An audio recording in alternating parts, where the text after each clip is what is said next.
Questions भी आएंगे। तो which scale would be suitable for show of distance of 6.9 metres student.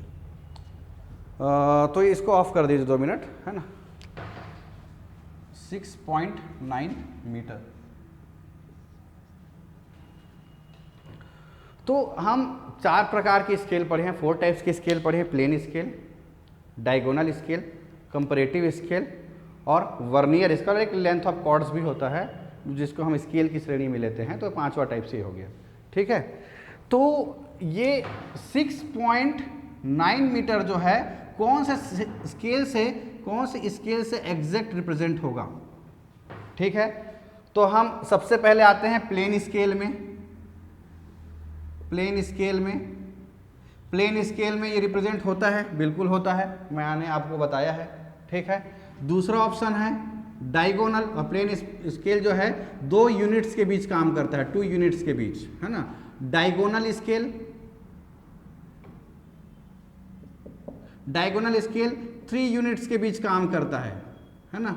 3 units के बीच काम करता है। तो कहीं ना कहीं डायगोनल स्केल यहाँ पे यूज नहीं होगा, एक ही यूनिट्स में ही निकल जाएगा, ठीक है। तीसरा है 6.9 मीटर, है ना। 3 यूनिट्स का हमको यहाँ पे जरूरत ही नहीं पड़ेगा, क्योंकि मान के चलिए अगर ये एक 6.9 मीटर है, मतलब ये 6 वाला पोर्शन मीटर के फॉर्म में है, और मीटर से जस्ट जो है डेसीमीटर होता है। एक मीटर होता है, फिर डेसीमीटर होता है, फिर सेंटीमीटर होता है। तीनों में 10 का होता है, ठीक है ना। मतलब इंटू 10 करोगे, सॉरी डिवाइडेड बाय 10 करोगे तो मीटर में कन्वर्ट हो जाएगा, ठीक है। डिवाइडेड बाय 10 करोगे तो डेसीमीटर में कन्वर्ट हो जाएगा, ठीक। तो यहाँ पे ये ऐसा वाला कंडीशन दिया नहीं है, तो हम डायगोनल स्केल में तो इसको यूज़ करेंगे ही नहीं। इससे रिलेटेड हम प्रॉब्लम्स भी किए हैं, तो जो प्रॉब्लम्स किए हैं उनको समझ भी आ जाएगा कि ये स्केल यूज़ होगा ही नहीं इस पर, ठीक है। उस पर जो ऑप्शंस रहते हैं वो 2, 3, 7 को आप दर्शाइए बोलते हैं, इस फॉर्म में देता है। तो ये 2, 3, 7 को आप रिप्रेजेंट करोगे वहाँ पे स्केल में, तब ऐसा तो कंडीशन दिया ही नहीं है आपको।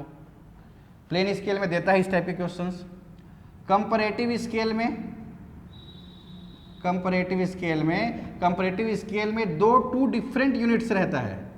2 डिफरेंट यूनिट, सेम यूनिट नहीं, डिफरेंट यूनिट्स मीन्स मतलब अगर इधर किलोमीटर है तो इधर सेंटीमीटर होगा, सॉरी इधर किलोमीटर है तो इधर मिनट्स होगा या सेकंड होगा, ठीक। तो डिफरेंट यूनिट है तो किलोमीटर मिनट वाला तो कोई कॉन्सेप्ट ही नहीं है, तो ये कट गया, ये कट गया। अब एक और बचा चौथा टाइप, वर्नियर स्केल। तो मोस्ट ऑफ द स्टूडेंट्स इसी दोनों में ही कंफ्यूजन होंगे, ठीक है। और वर्नियर स्केल है, लेकिन वर्नियर स्केल क्या करता है, जैसे 2.39 को हमको डिनोट करना है, ठीक है। तो यहाँ पे ये एक्यूरेसी पे वर्क करता है, और ये भी 2 यूनिट्स के बीच रिप्रेजेंट होता है ना। 2 यूनिट्स के बीच रिप्रेजेंट होता है, 2 यूनिट्स नहीं बोलूँगा, सॉरी 3 यूनिट्स के बीच रिप्रेजेंट होता है ना। तो अगर आपको 3 यूनिट्स वाला कॉन्सेप्ट याद है ना, तो आप इसको भी काट दोगे तो ऑब्वियसली आपका प्लेन स्केल इसमें ऑप्शन आएगा। और प्लेन स्केल का मैं डायग्राम डायरेक्ट, इसको अगर आप simple metre is equal to centimetre मान लिए, है ना, metre is equal to centimetre मान लिए, और 1, 2, 3, 4, 5, 6, 1, 2, 3, 4, 5, 6 और 6.9 है तो हम 7 ले लेते हैं। ये हम 7 ले लिए, ठीक है। इस केस में 9वां जो पॉइंट है 6.9 यहाँ पे रिप्रेजेंट होगा 6.9। तो ये सिंपल सा स्केल है जिसको हम बराबर भागों में बांटते हैं, एक्चुअल में बराबर पार्ट्स में डिवाइड करते हैं, लेकिन हमको पूछा है कौन सा स्केल यूज़ करोगे, तो सिंपल स्केल यहाँ पे यूज़ होगा, प्लेन स्केल। तीनों की जो प्रॉपर्टीज़ है, कैरेक्टरिस्टिक्स है, इस यहाँ पे अप्लाई नहीं होगी अगर आप पढ़े होंगे तो। और नहीं भी पढ़े हैं तो मैं सिंपल स्केल का एक डायग्राम बना दिया हूँ। मीटर इज इक्वल टू अगर आप सेंटीमीटर के फॉर्म में मानते हो और यहाँ पे अगर उसको डिवाइड करते हो तो प्लेन स्केल ही ऑप्शन आएगा आपका, ठीक है। अब हम नेक्स्ट क्वेश्चन को देखते हैं। यहाँ पे भी ओवर हो गया है, डाउट रहेगा तो मुझे बता दीजिएगा। चलिए नेक्स्ट।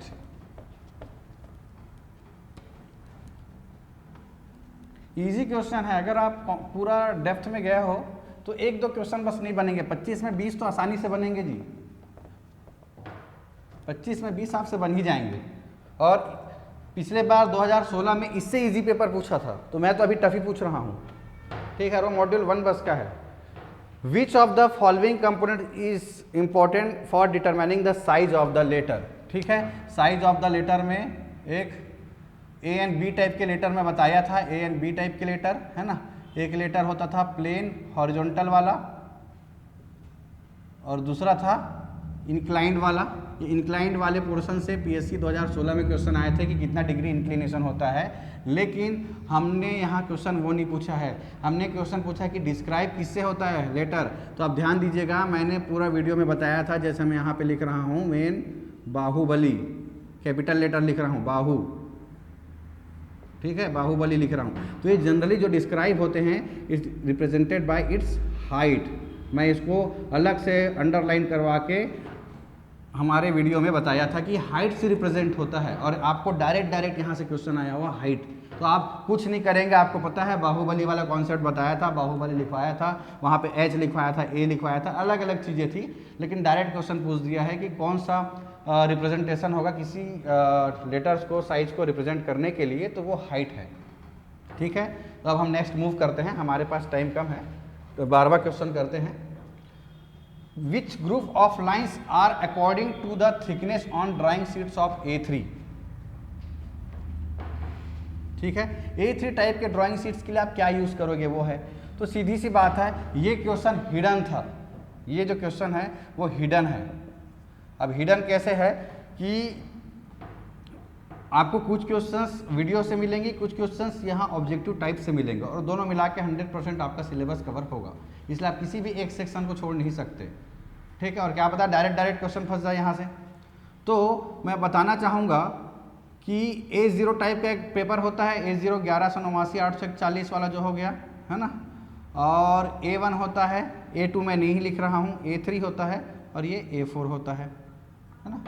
और हमारे ऑप्शन में क्या क्या दिया हुआ है, तो ध्यान रखिएगा, इसको आप नोट डाउन कर लीजिएगा, ये थोड़ा नया है, मीन्स ये मिसलिनियस टाइप के और सरप्राइजिंग क्वेश्चन है। तो ऐसे क्वेश्चन भी मिलेंगे जो आप वीडियो में या आपका कॉन्सेप्ट में नहीं आया है लेकिन एग्जाम में आ गया, तो हम इसको सरप्राइजिंग सेक्शन में रखे हैं, मिसलिनियस सेक्शन, या हम बोल सकते हैं इसे सरप्राइजिंग सेक्शन,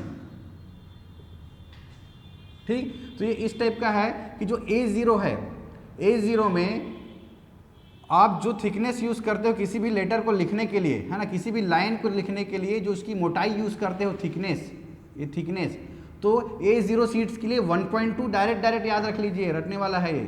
A0 के लिए 1.2, A1 के लिए 0.8, A2 इस पे मिसिंग रहता है ना, A2 नहीं है, बहुत लोग इसमें A2 लगा देंगे, है ना। और A3 के लिए 0.5 और A4 के लिए 0.3। तो इस हिसाब से आपका आंसर क्या आएगा बताइए, इस हिसाब से आपका आंसर आएगा, आपका A3 पूछा है ना, A3 पूछा है तो 0.5, ठीक है। आगे बढ़ूं मैं, आवाज आ रही सबको, चलिए ठीक है। कोई डाउट होगा तो बता दीजिए, अभी तक कोई डाउट तो नहीं है ना। पढ़िए, आप पढ़िए, पढ़ोगे तभी तो डाउट आएगा जी, है ना, एग्जाम डेट आ गया, पढ़िए।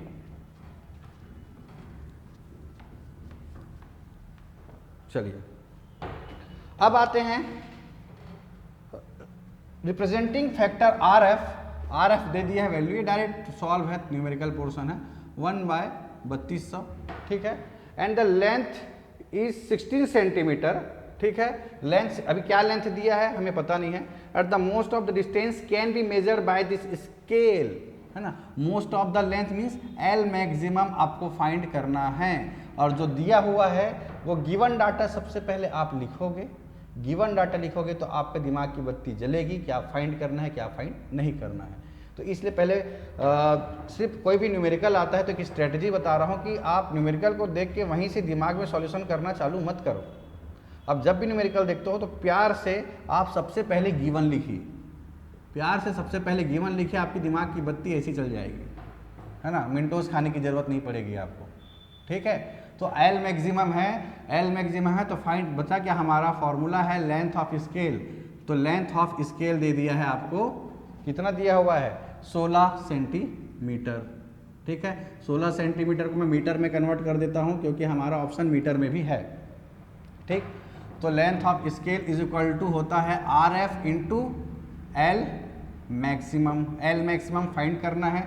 16, आपके पास कैलकुलेटर नहीं है, कैलसी नहीं है, तो इसको हाथ से सॉल्व करना पड़ेगा। 16/100, ठीक है, 0.16 RF 1/, 3200 इंटू एल मैक्सिमम, 00 कटा 00 कटा, तो एल मैक्स की वैल्यू आ जाएगी 16 इंटू 32 512 मीटर। तो ये आपका आंसर डायरेक्ट मिल रहा होगा। ये मेरे ख्याल से सबसे बन गया होगा direct. 512 option D, 512 metre option D is the correct answer. ठीक है, तो यहाँ पे 13 क्वेश्चन भी हो गया। अब हम 14th क्वेश्चन में मूव करते हैं। 14th क्वेश्चन सीधा सीधा है, मैं इसको ज़्यादा डीप में नहीं जाऊंगा। Which scale is suitable when measurement is required in 3 different parameters. इसको अभी बताया था मैं, इस चीज़ को अभी बताया था। अगर आपके पास 2 पैरामीटर है तो प्लेन स्केल है ना, कंपैरेटिव स्केल यूज कर सकते हो, और अगर 3 पैरामीटर है तो आप 3 पैरामीटर है तो आप डायगोनल स्केल और वर्नियर स्केल यूज कर सकते हो। लेकिन क्वेश्चन में ध्यान दीजिएगा 3 डिफरेंट पैरामीटर्स बोला है, और एक्यूरेसी वाला वर्ड यूज नहीं किया है। यहाँ पे एक्यूरेसी वाला वर्ड यूज नहीं किया है। वर्नियर स्केल तभी यूज होगा जब वो एक्यूरेट वर्ड यूज करेगा तो, है ना, क्योंकि वर्नियर जो है एक्यूरेट मेजरमेंट देता है, एक्यूरेट मेजरमेंट। ठीक है, तो यहाँ पे ऑप्शन सिंपल आ जाएगा, 3 डिफरेंट पैरामीटर्स है, तो कई लोग इसको वर्नियर भी लगाएंगे, है ना, कई लोग इसको डायगोनल भी लगाएंगे।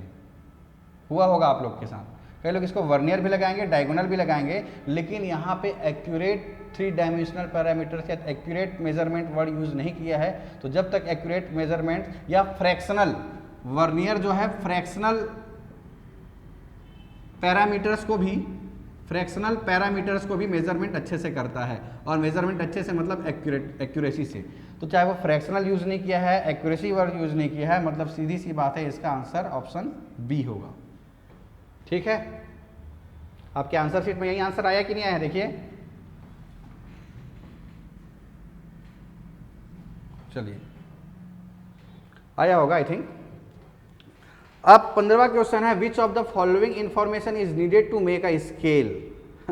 तो ये इतना टफ दिख रहा है, 1 सही है, 2 सही है, 3 सही है, 4 सही, मतलब आप सोचोगे कि यूपीएससी वाला पैटर्न है, इसको मैं नहीं बनाता।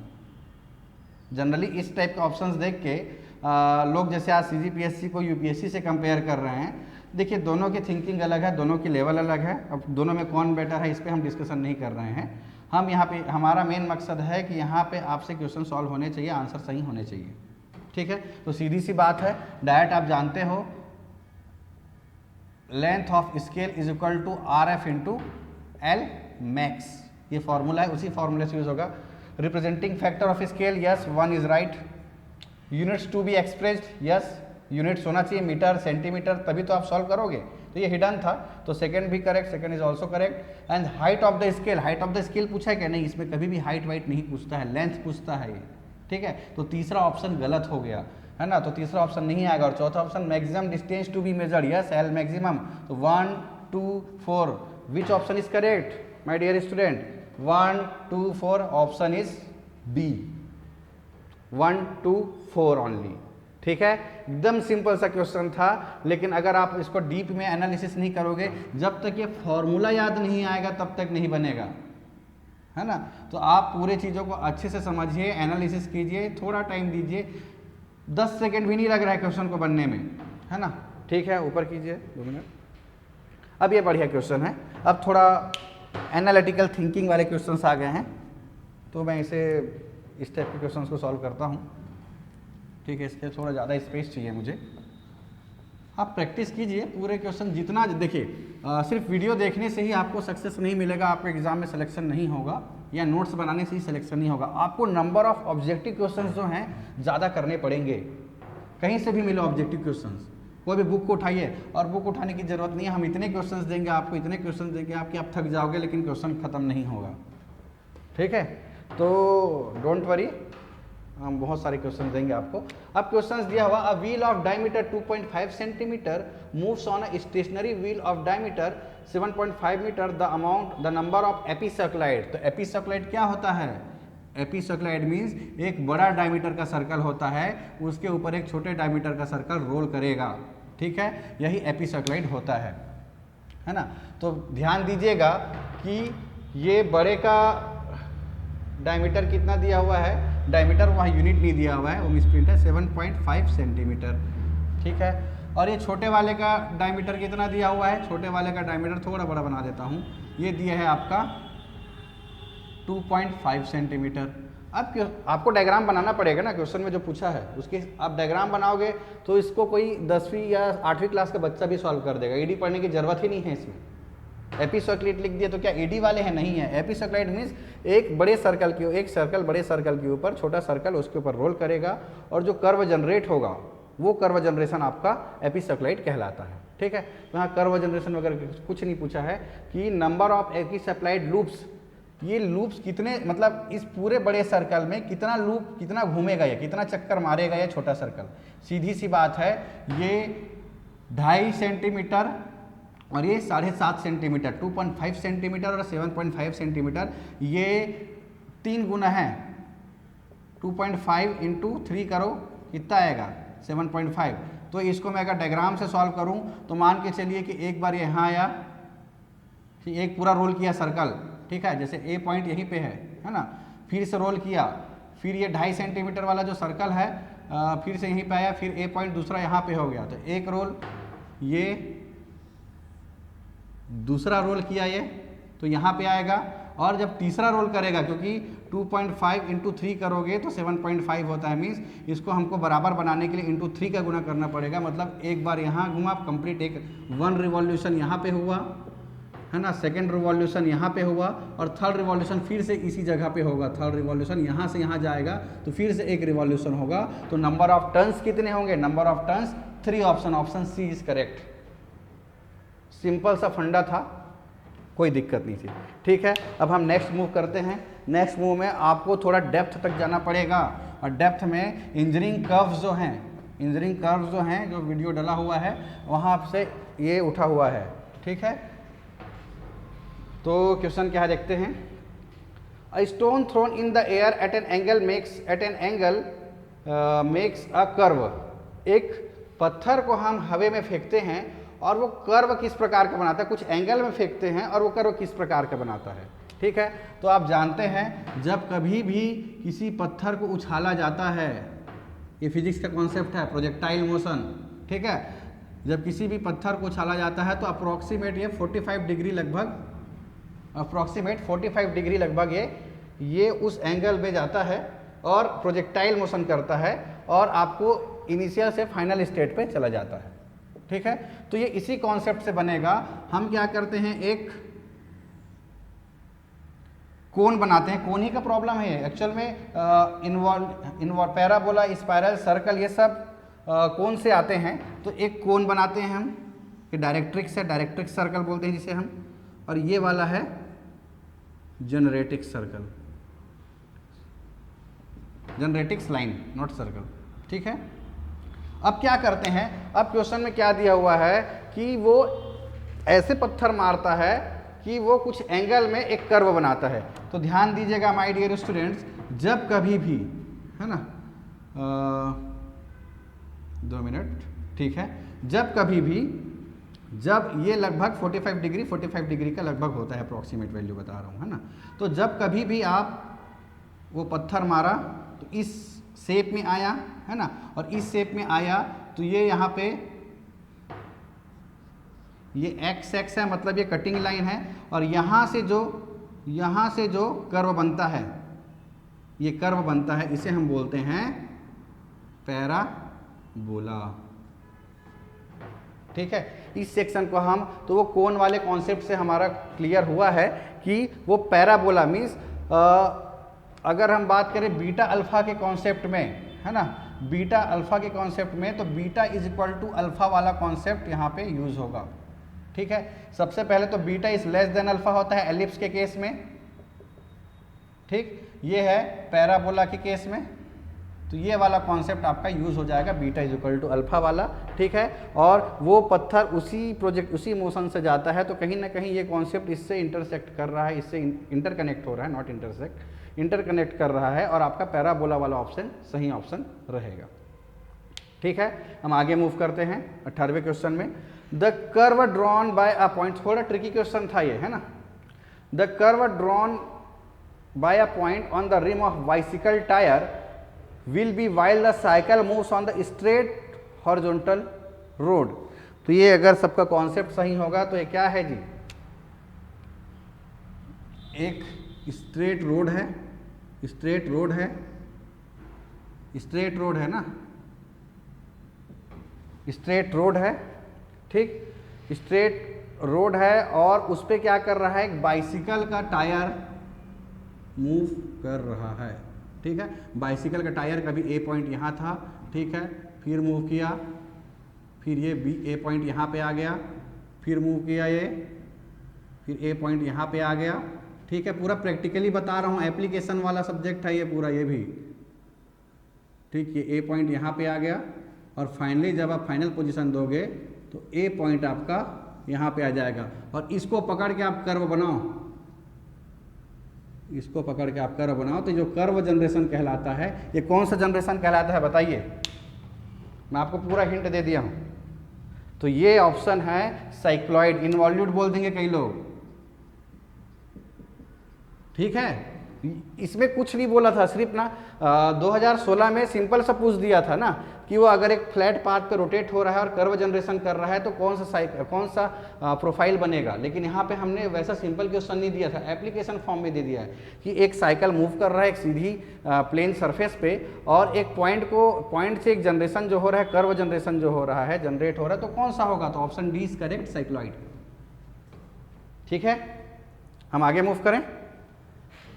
अब 19th क्वेश्चन है, the figure formed by a cutting a vertical cone, cone हम बनाए हुए हैं, ठीक है, cutting a vertical cone from a plane which is inclined to axis, तो ये एक्सिस भी रहता है, ये एक्सिस है, एक्सिस से कुछ इंक्लिनेशन है, ठीक, which is inclined to the axis and parallel to the generator line. मैं एकदम चीख के बताया था वीडियो में कि ये आपका जनरेटर लाइन है और ये जो है जो कटिंग हो रहा है ये कटिंग प्लेन लाइन है, कटिंग प्लेन लाइन, ठीक है। और ये दोनों लाइन दोनों जो है पैरेलल है, ठीक है, दोनों जो है पैरेलल है, तो विच ऑप्शन इज करेक्ट। डायरेक्ट मैं डायग्राम से बना दिया हूं, आपको समझ आ रहा होगा, ठीक है।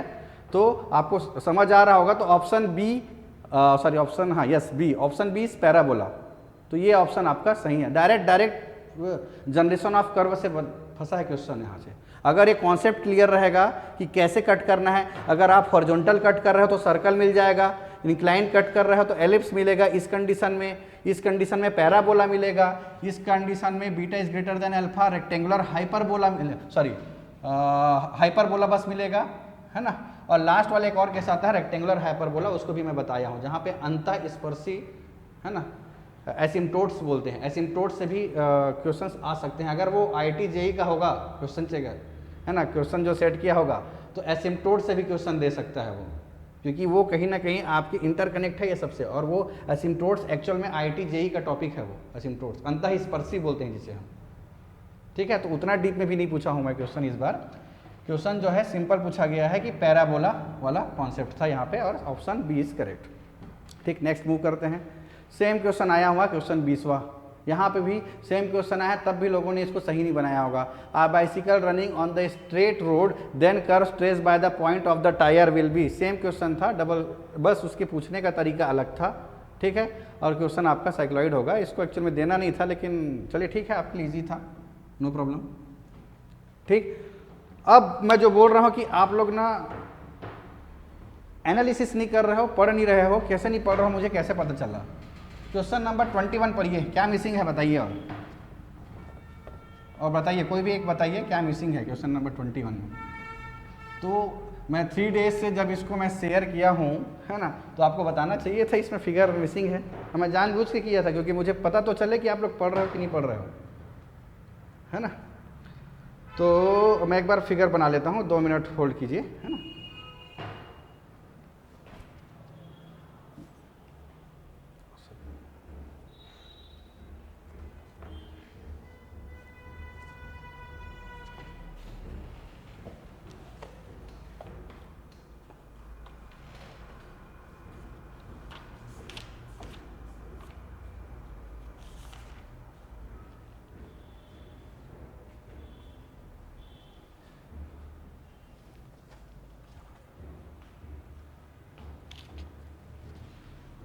मैं फिगर बना दे रहा हूँ।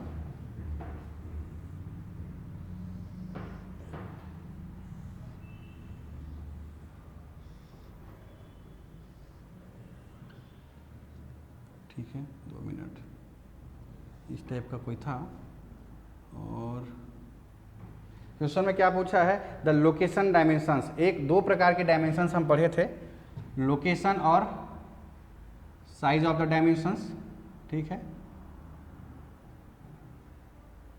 ठीक है, हो जाएगा। इसका डिस्टेंस है a,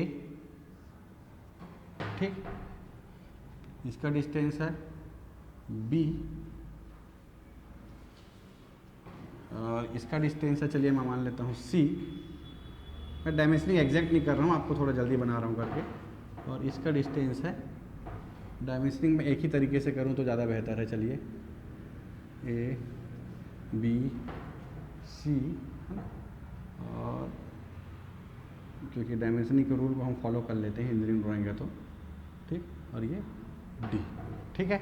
तो दिया गया डायग्राम में लोकेशन डायमेंशंस क्या क्या है, ठीक है। तो दो टाइप्स के डायमेंशंस पढ़े हैं आप, एक होता है लोकेशन, लोकेशन मतलब उसका एरिया क्या है लोकेशन, और दूसरा है आपका साइज, या साइज को पहले मानते हैं।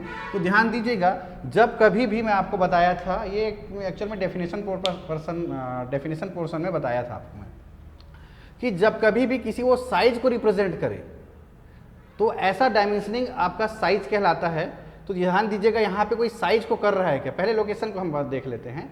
लोकेशन को कौन कौन रिप्रेजेंट कर रहा है, ऑब्वियस सी बात है, इस लोकेशन से इस लोकेशन का डिस्टेंस, एक सिर्फ किसी एक ऑब्जेक्ट को नहीं पकड़ रहा है, एक साथ कॉम्बिनेशन ऑफ दो ऑब्जेक्ट को पकड़ रहा है ना।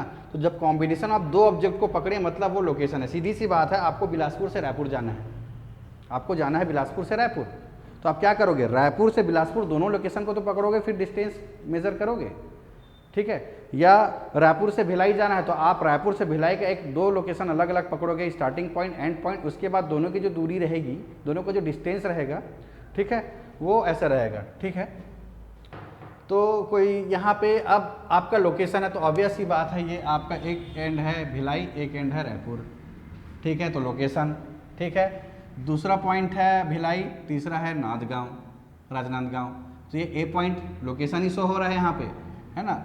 अगर ये राजनांदगांव है और ये डोंगरगढ़ है, ठीक, तो ये हो जाएगा आपका बी पॉइंट, मतलब एक लोकेशन से दूसरा लोकेशन, ठीक है।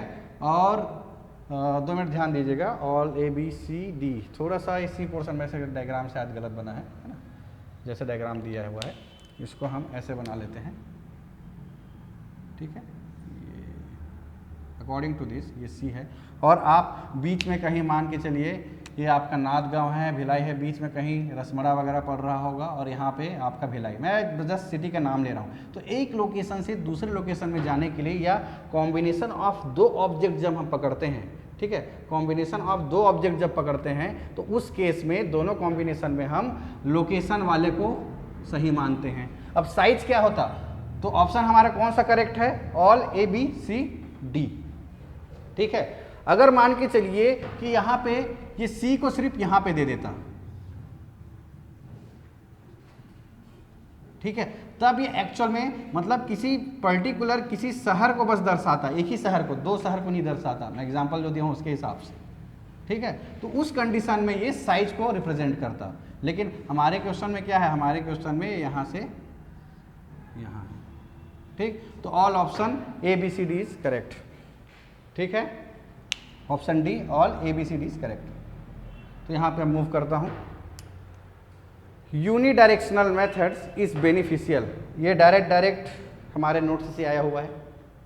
क्या होगा इसका आंसर, यूनिडायरेक्शनल मेथड एक अलाइंड होता है, अलाइंड मतलब आप हमेशा बॉटम एज से चालू करोगे, डायमेंशनिंग को बॉटम एज से चालू करोगे, जैसे ये है, ठीक है, तो बॉटम एज से चालू करोगे और हमेशा यहीं पे ही रहेगा, ठीक है। इधर कर रहे हो तो ये सिर्फ घूमेगा और बॉटम एज से ही चालू होगा, तो ये अलाइंड होता है। अब यूनिडायरेक्शनल में क्या होता है, बीच में ब्रेक कर देते हैं और यहाँ पे लिख देते हैं, बीच में ब्रेक कर देते हैं और यहाँ पे लिख देते हैं। तो ब्रेकिंग पोर्शन में जब हम डायमेंशनिंग करते हैं तो उसे हम बोलते हैं यूनिडायरेक्शनल मेथड, और ब्रेकिंग में हमेशा इसी पोर्शन में रहेगा 25, ठीक है, 25 ऐसा, हमेशा ब्रेकिंग पोर्शन में ही आप डायमेंशनिंग करोगे, उसको बीच के पोर्शंस को आप ब्रेक कर दोगे और वहाँ पे इंसर्ट कर दोगे, कोई 25, 30 जितना भी करना है। तो वहाँ पे मैं आपको बताया था, जब आप वीडियो में देखे होंगे, तो यूनिडायरेक्शनल मेथड जो है, यूनिडायरेक्शनल मेथड जो है वो आपके एयरक्राफ्ट,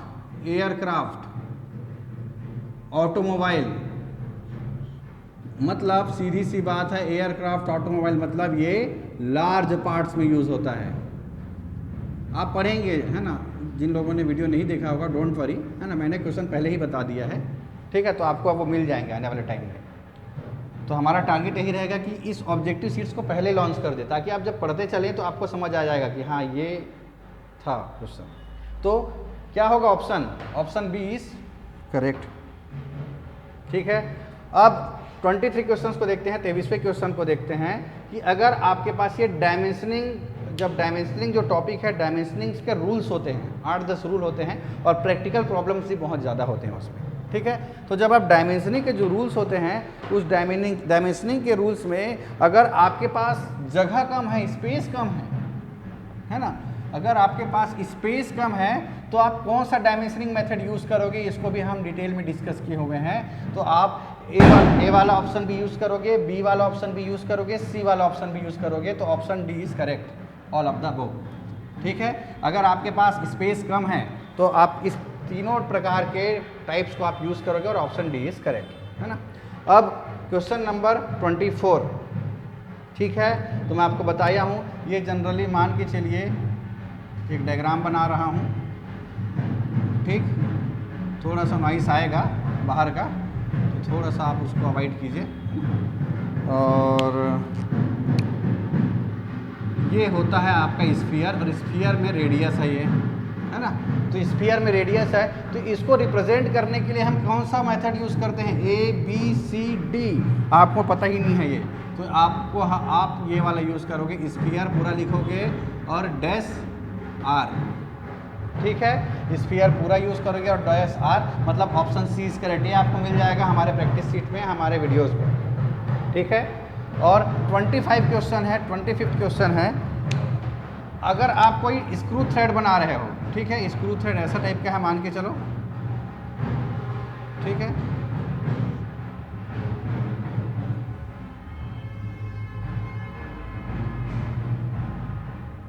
हम इसको ऐसे बनाते हैं, चलिए ठीक है, ऐसे ही बना देते हैं। स्क्रू थ्रेड जनरली इस प्रकार का होता है, आप इसमें मैकेनिकल वाले काफ़ी डीप में पढ़ते हैं इसे, ठीक है।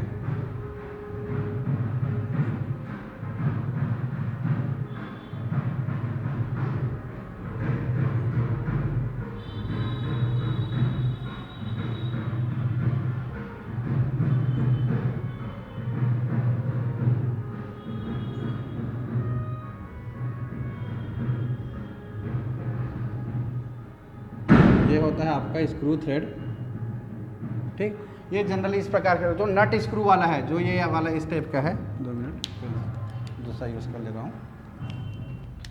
तो ये जो नट होता है, स्क्रू होता है, वही चीज़ है, जो नहीं जानते हैं डिफरेंट ब्रांच वाले हैं मैकेनिकल के अलावा, ठीक है।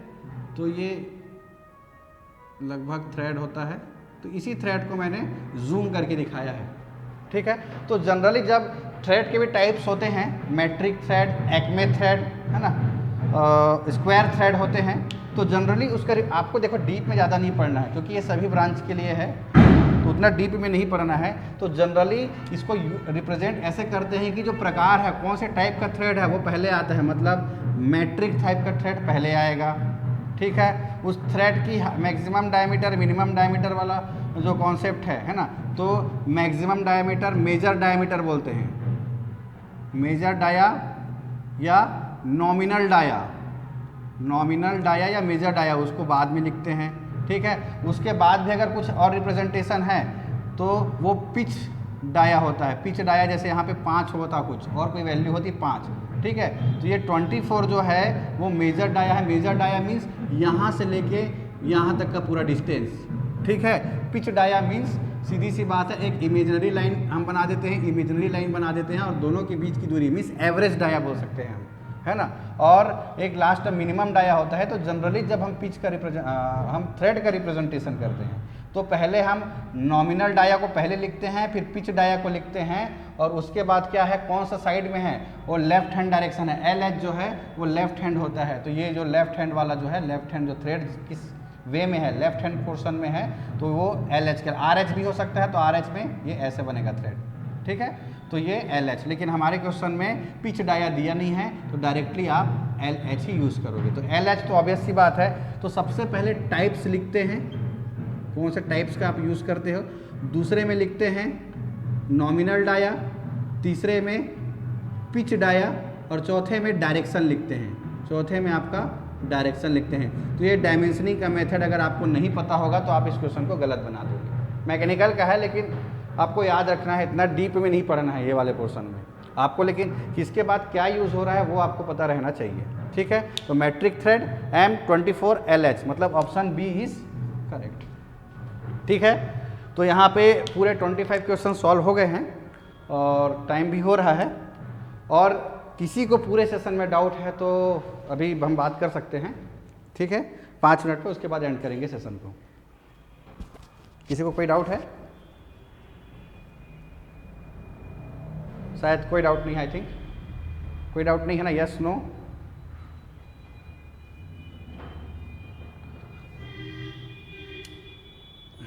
ठीक है, ठीक है। जैसे लोकेशन डायमेंशंस में हमने डायग्राम बनाया था इस फॉर्म में। ठीक है, तो डायमेंशंस के 2 प्रकार होते हैं, दोनों टाइप होते हैं। पहला होता है एक साइज डायमेंशनिंग और दूसरा होता है लोकेशन डायमेंशनिंग।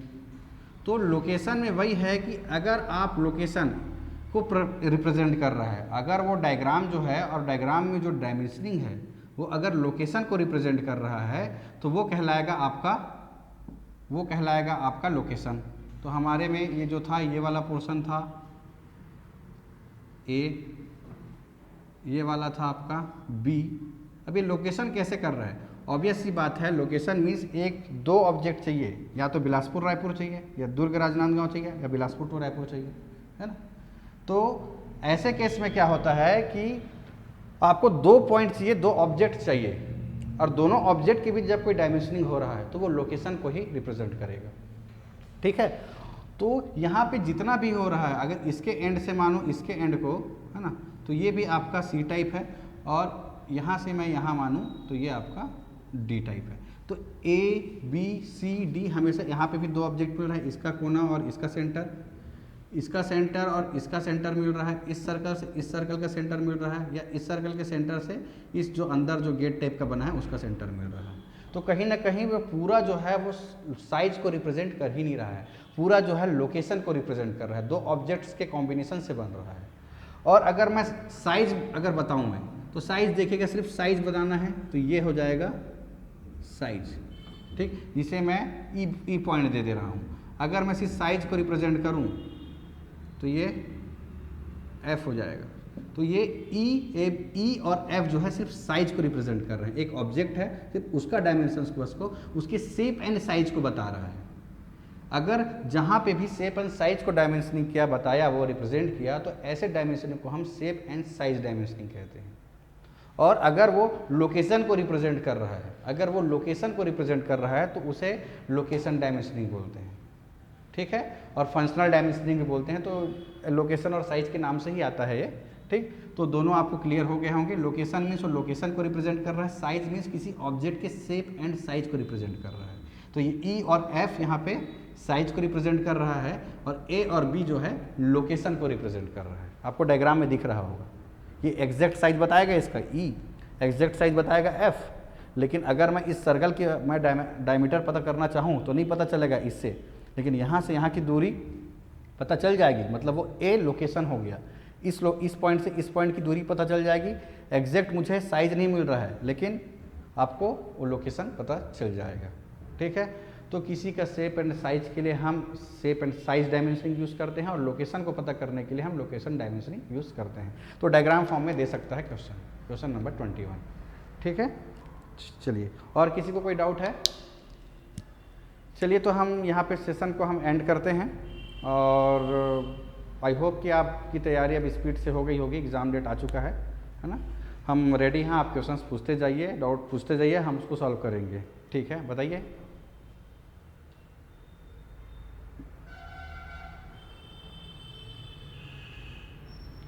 देखिए, अब क्या हो रहा है ना, इस पर थोड़ा गुड क्वेश्चन हो क्या रहा है कि इंजीनियरिंग ड्राइंग जो है ना, इंजीनियरिंग ड्राइंग एक ऐसा सब्जेक्ट है जो एक बार 2016 में प्रिंसिपल के लिए पेपर हुआ है, ठीक है, तो वहाँ से तो आपको क्वेश्चन मिलेंगे लेकिन उतने इजी फॉर्म में नहीं मिलेंगे।